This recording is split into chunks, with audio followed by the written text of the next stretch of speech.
며칠 전에 어느 보살님이 저한테 스님 200살 됐는데 살아있는 도인이 있어요. 이래요. 그 얘기를 듣고 보살님 나이에 도인이 있어요?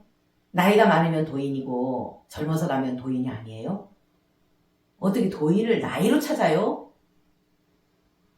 부처님 몇 살에 열반하셨어요? 80이에요. 80. 그게 도가 아니에요. 사람들은 이렇게 다른 사람에 비해서 특별한 경우를 도라고 착각하고 있어요.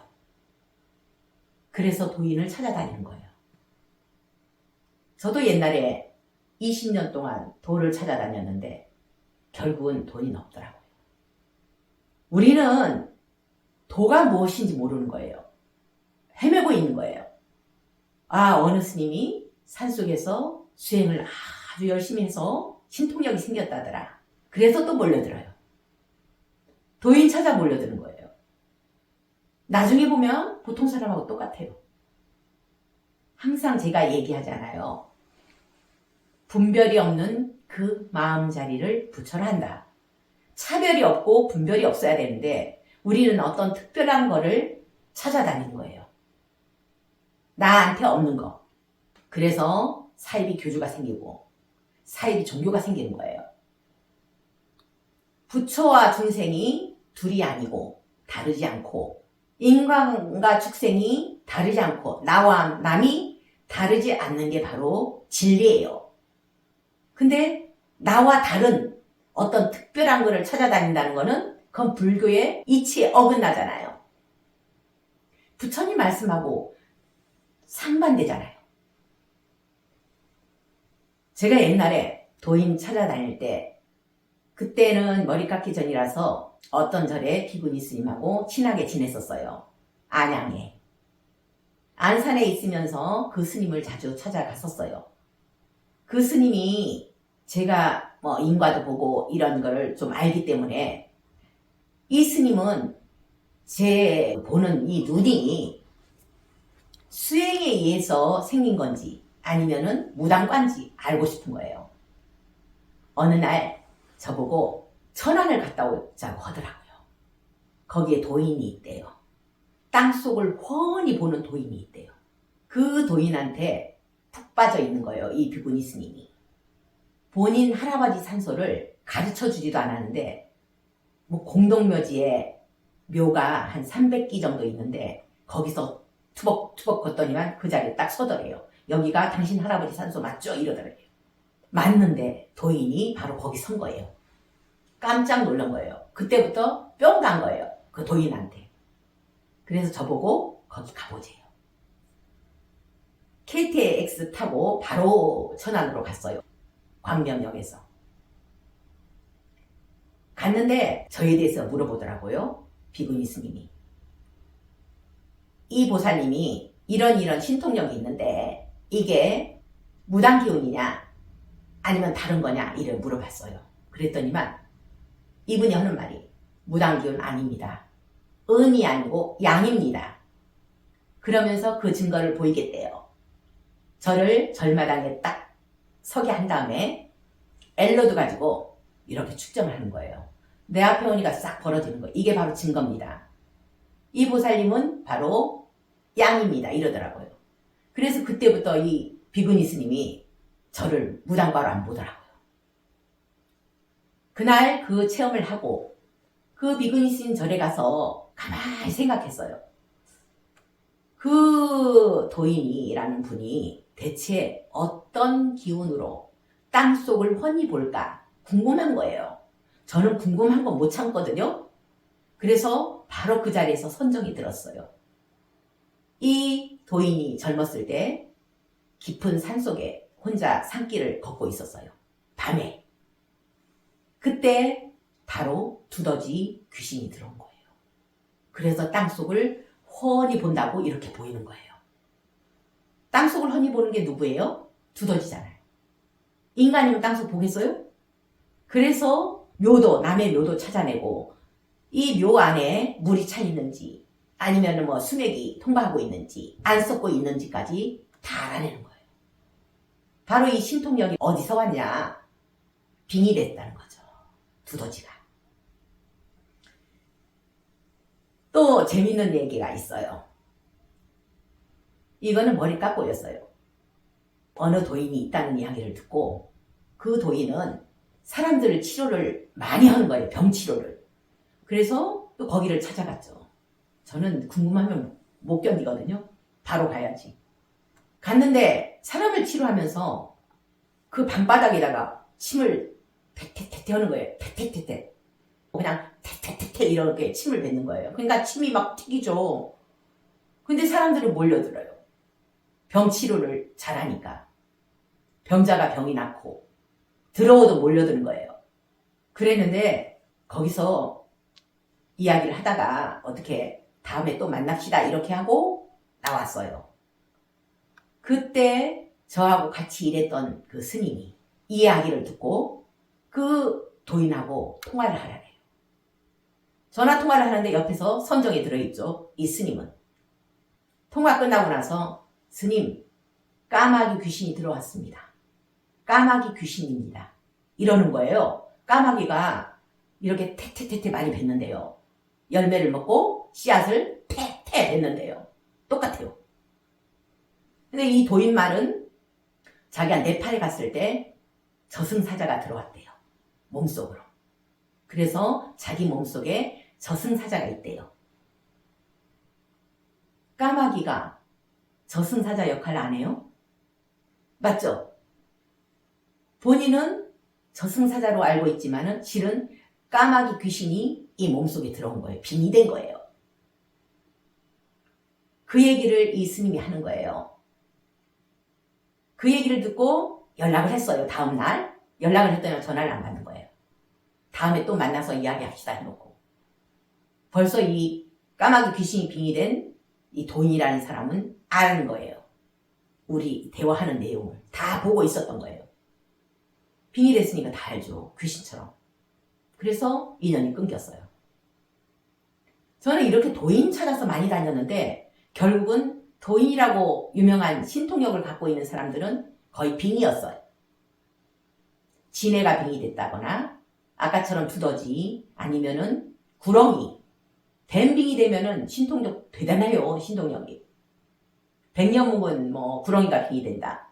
그러면 신통력이 대단해요. 또 어떤 유명한 도인이 있었죠. 다 알 거예요. 어느 선원. 그 스님은 우리나라 돛 닦는 사람들이 최고의 도인이라고 이야기를 했어요. 저도 그렇게 알고 있었고. 근데 수행하다 보니까 그리고 그분에 대한 책을 다 읽다 보니까 빙인 거예요. 산속에서 여러 가지 귀신이 들어온 거예요. 동물 귀신도 들어오고 뱀도 들어오고 그 산속에서 오랫동안 수행했던 수행자가 죽은 그 영혼들이 들어오고 그런 불교 이야기도 하고 글자도 모르는데도 불교 이야기하고 선 이야기하고 선문답하고 그럼 사람들은 그것도 모르고 정체도 모르고 야, 저 스님 대단해. 그러면서 몰려들고 돈을 갖다 바치는 거예요. 또 돈을 엄청 밝혔죠. 나중에 알고 봤더니만 법문하는 거하고 행동하고는 전혀 다른 거예요. 법문은 부처와 중생이 둘이 아닌 평등심을 이야기했는데 요 근처에 그분하고 정말 가깝게 미국도 왔다 갔다 하던 그런 보살님이 있어요. 옛날에 그 스님하고 10년 이상을 미국에 왔다 갔다 했대요. 어느 날 인천공항에서 사람들이 꽉 차 있어서 복잡한 때였어요. 이때 이 보살님이 카트기를 하나 딱 갖고 와서 수건을 깔고 스님 여기에 좀 앉으세요. 불편하시더라도 여기에 좀 앉으세요. 다리 아프니까 여기에 좀 앉으세요. 이렇게 얘기했대요. 그랬더니만 이 스님이 갑자기 화를 내면서 생물인 내가 어떻게 거기에 앉나 그러면서 화를 내더래요. 이 보살님은 공부 좀 한 보살님이거든요. 그 순간 이 보살님은 밖으로 뛰쳐나왔대요. 너무 충격이어서 지금까지 했던 법문하고 너무 행이 다르니까. 그리고 50첩 반상 고기랑 고기는 다 올려진 밥을 매일매일 새끼를 먹는 그런 스님이 어떻게 도인이라고 할 수 있습니까? 우리는 특별한 무엇인가를 찾기 때문에 이렇게 속는 거예요. 그냥 하나 빙의 된 것 뿐이에요. 빙의. 근데 사람들은 신통력이 있으면 도인이라고 착각해요. 그 신통력이 어디서 온 줄도 모르고. 그리고 또 유명한 스님들 이야기 보면은 근래에 만들어진 도인들이 많아요. 전에 멧돼지 사건을 얘기한 적이 있죠. 봉암사에서 조실을 지낸 아주 유명한 스님인데 어느 날 수자들이 포행하는 길에 멧돼지 한 마리가 죽어 있었다. 그래서 그 조실 스님에게 가서 여기 멧돼지 한 마리가 죽어 있습니다. 스님 했더니만 그거 관세음보살님이 수자들 몸보신하라고 보낸 거야 이러면서 동네 사람들 불러서 해치해서 먹였다는 얘기 제가 한 적이 있죠. 전생에 내 자식이었을지도 모르고 내 부모였을지도 모를 저 짐승이 수자들의 포행하는 길에 죽어 있다면은 그 멧돼지 마음을 어땠을까를 생각해 봐야 되잖아요. 어떤 마음으로 거기에 쓰러져 있을까? 나 좀 연불이라도 해주세요. 좋은 곳에 보내주세요. 이번 생은 내가 멧돼지로 살았지만은 다음 생은 좋은 곳에 환생하고 싶습니다. 이런 마음이 안 있겠어요? 근데 그거를 잡아먹게 한 거예요. 본인도 먹었겠죠. 근데 그 스님을 지금도 도인이라고 해요. 기가 막히죠? 저는 만들어진 도인 많이 봤어요. 우리하고 특별하다고 생각하기 때문에 거기에 속는 거예요. 저 스님은 참선을 너무 잘해. 2박 3일 동안 일어나지도 않고 선정에 들어있어. 전 5일 동안 선정에 든 스님도 봤어요. 근데 도인 아니더라고요. 평범한 사람보다 더 업이 탁하더라고요. 특별한 거 찾아다니면은 이렇게 속게 돼 있다는 거를 알아야 돼요. 특히 우리 불자들 관음기도 도량, 지장기도 도량 찾아다니죠. 그러면서 이절저절 찾아다녀요. 아니 관세음보살님이 그 관음도량에만 강림하셔요? 지장보살님이 지장도량에만 강림하셔요? 석가모니 부처님이 그 절에만 강림하셔요? 도량청정 무아에 삼보철용 강사지가 있잖아요. 내 도량이 청정하면 우리 집에도 와요. 내 가정에도 오고 직장에도 오고 회사에도 오신다고요. 근데 지장도량을 찾아다녀요. 관음도량을 찾아다녀요. 특별한 거를 찾고 있는 거예요. 만약에 거기만 강림하신다면 그건 사이비 교주죠.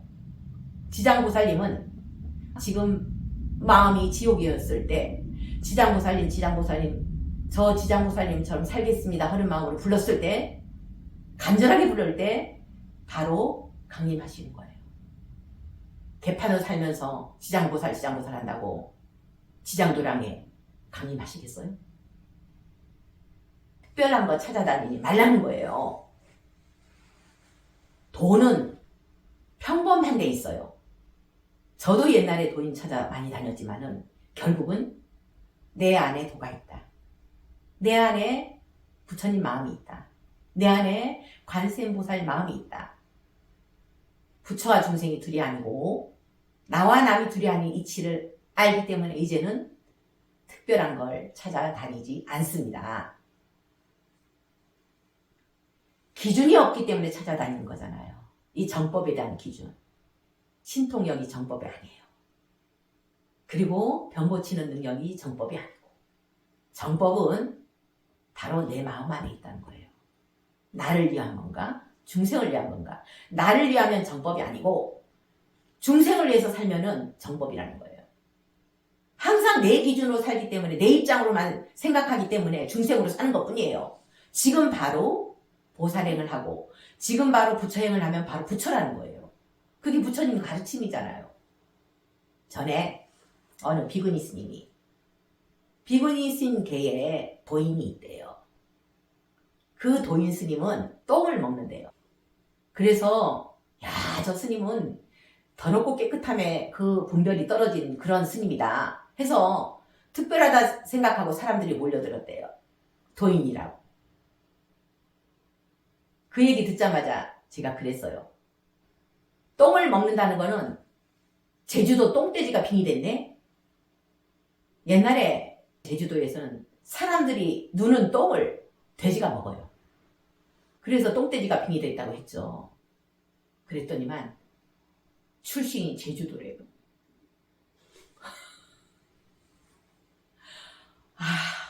얼마나 불교를 모르면 정법에 대한 기준이 없으면 특별한 거를 얼마나 찾아다녔으면 똥 먹는 스님을 더럽고 깨끗함을 다 초월했어 이러면서 똥을 먹는 스님을 도인이라고 착각을 해요.